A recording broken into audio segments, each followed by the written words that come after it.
Hello and welcome back to World of Tanks. Today we're going to be talking about the concept number 5. This is the relatively new British tier 10 wheeled medium tank, and I'm going to tell you why this is currently the worst performing medium tank at tier 10. We're going to look at some gameplay and some statistics, and then if you do pick this tank up, I'll recommend what equipment and field mods to take. Let's get right into it. So, let's get into some gameplay for the concept number 5. Well, as we said, this tank is relatively new. It came out, towards the middle of 2023. It's, a wheeled British medium. So, the hype was definitely there around its launch. Obviously, there's a lot of controversy around wheeled tanks in the game. The EBR is a pretty controversial tank. It's still controversial today. It was obviously a lot more controversial when it first came out, but a lot of people have kind of learned to live with it now. And, the hype was definitely there for this tank's release. People were like, wheeled British mediums. It's a really cool concept, and, the platform of the tank is a really cool idea. And it just, unfortunately, Wargaming have pretty much just killed the hype around it. And whether that be through fear of accidentally replicating their mistakes that they made with the EBR in, making another wheeled tank, overpowered, that is something that I feel played a pretty large part in their decision to make this tank statistically really weak. But at the end of the day, this tank still can perform, but it really is not consistent. And the fact that this tank's win rate differential, which means the average win rate that players achieve in this tank compared to their overall win rate, being the worst by a considerable amount for tier 10 medium tanks. This tank has a minus 4.19% win rate differential, so that means a 52% player, which is, pretty much I'd consider average nowadays. That means they're going to be getting 48% wins in this tank, which is rough.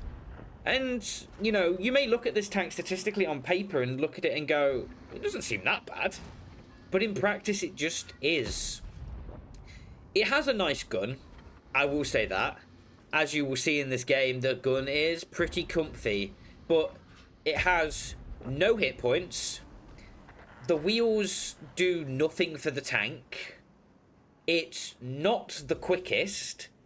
Its acceleration is pretty good, I will give it that. Its acceleration is pretty good, but it's not the quickest. Like, base statistics, 65 forwards. That's not quick. Statistics for the gun, 0.3 dispersion, that's nice, that's comfy. And as you'll see, it does work. But, you have no DPM. You've got 2.2k DPM, which is just really not great at tier 10 nowadays. In a meta where medium tanks are becoming increasingly irrelevant, you have to either be able to do the job of a light tank or be able to brawl with heavy tanks to be relevant. And this tank can't really do either particularly proficiently. It can do the job of a light tank slightly, but it's not, it's not a light tank. It's not, a Barask. It's not, a Char Future 4.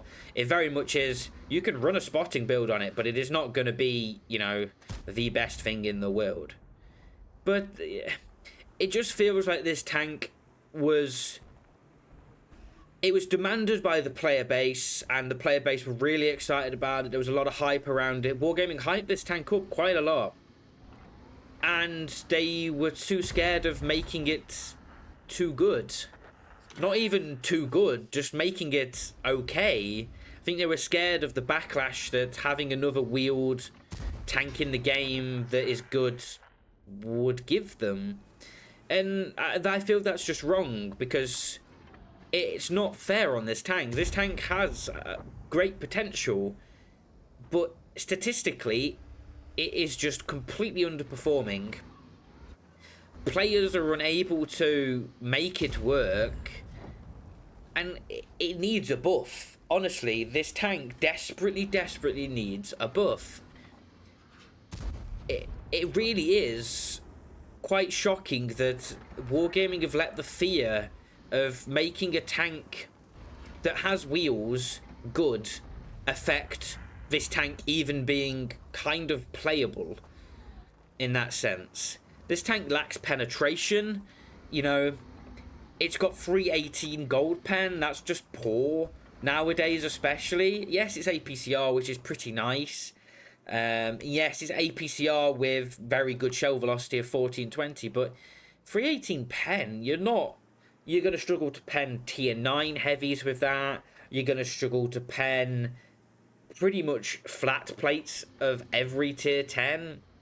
You know, this tank is almost designed to just be a medium tank in a meta that hasn't been around for 5-6 years. You know, as I said, the meta today for medium tanks is you have to be able to brawl with heavies, so have armor. We're talking 430U, 907, those kind of tanks where they can brawl with heavy tanks relatively effectively, or be able to do the job of a light tank like the Brask. That's why the Brask is so good, because it's a good platform, but it can also do the job of a light tank. But I do really, really implore Wargaming to, you know, not make this tank broken. You know, I'm not calling for, and you know, all the other CCs that have also noticed that this tank is underperforming, we're not calling for Wargaming to make this tank the new, you know, most overpowered thing. We're not asking them to do an AMX M4 with this tank. We're just asking them just to improve a couple of the statistics to make this tank basically playable. It has a lot of things going for it, but the things that aren't going for it very much hold this tank back. It is pretty much a gun on wheels in that kind of sense.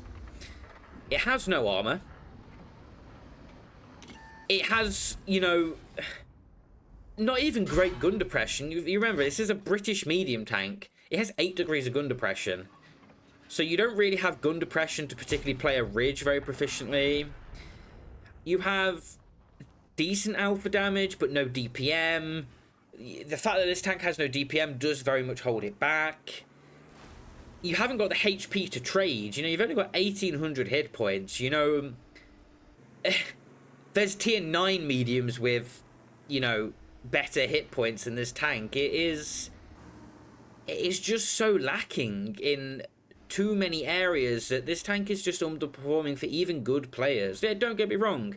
This tank can perform in the right hands and in the right situations, as you are seeing in this game, where the enemy team kind of just drives at you, which is kind of what this tank needs. But these kind of games aren't common in today's meta. You know, the games are quick.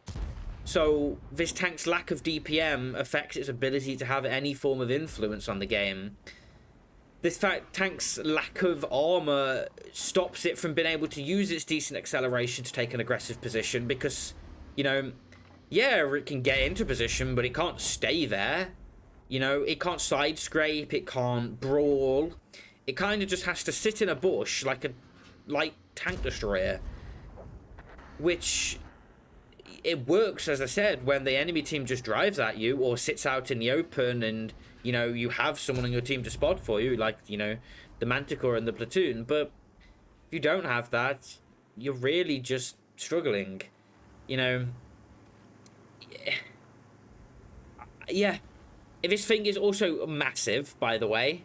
Like, in terms of being able to sit in, like, certain bushes or certain positions, this tank is just like a brick wall. It's like, it's the size of like an E50M. And, yeah, I don't know, honestly, Wargaming, they really did fuck up with this tank, and it's not too late to change it. Look, this tank's not been out a year yet. You know, there is still the chance for them to go, okay, we fucked up, let's make some changes, let's, you know, improve this tank's DPM, let's, I don't know, give this tank another 150 HP, another 100 HP, maybe increase its camo, or something like that. But the Wargaming balance department just seems terrified of making another AMX M4, or, you know, they just seem to be willing right now to release completely mediocre tanks that will remain mediocre until, you know, until the acceptance is that it is completely broken. And, you know, Wargaming just... Honestly, if you're going to release new tanks, you know, they don't have to be broken. They just don't have to be, you know... They don't have to have all these gimmicks, and just release a balanced tank that is interesting for the average player to play. Because, unfortunately, this tank just isn't that. And the fact that it's underperforming statistically highlights how weak this tank actually is. So, I rambled a little bit there, but I hope you can get the idea that this tank it has great potential, and there's a lot of hype around it, and there still is a lot of hype around it, but Wargaming seemed too scared to make another EBR, another AMX M4, than make this tank playable, and instead they're kind of willing just to leave it to lounge around in the depths of the statistical tier 10 hole, which is really unfortunate. But let's talk about equipment and field mods that I recommend if you do want to pick this tank up, because as I stated, kind of, you know, as I was talking, the equipment you take is going to be important to mitigate this tank's weaknesses. So let's get right into that. So for equipment, I recommend for your first setup, you take vents, rammer, and improved aiming. This is just going to generally mitigate this tank's weaknesses with the vents and the improved aiming. This tank's gun handling is just god-awful, as we spoke about, so that improved aiming is going to help with that. The vents just will improve everything, and obviously you take the rammer for the DPM. And then for your second equipment setup, once you've progressed through the field mods, I recommend you take a spotting build, which is going to be Commander's Vision System, optics, and low noise exhaust. So, for field mods, let's have a look at those. For field mods, you're going to want to be taking the pretty generic ones for tier 10 medium tanks. So you have a choice of 5, and for your first one, you're going to want to take module durability increase, which is the left-hand one. For your second one, you're going to want to be taking improved sight, which is the right-hand one. Thirdly, anti-reflective headlights coating, which is the right-hand one. Fourthly, you're going to want to be taking aiming mechanism tuning, which is the right-hand one. And finally, you're going to want to be taking PTO tuning, which is the left-hand one. Let's go into the outro of this video now. So, thank you for watching today's video. I hope it helped and kind of helped you understand why the Concept 5 is the worst performing tier 10 medium tank. And, you know, I hope the equipment and field mods do help you mitigate, you know, this tank's significant weaknesses if you do pick this tank up. If you did like, don't forget to like, comment, and subscribe. And, you know, we're going for 1,000 subs by the end of the year, so why not become part of that? And I will see you all in the next one. Bye!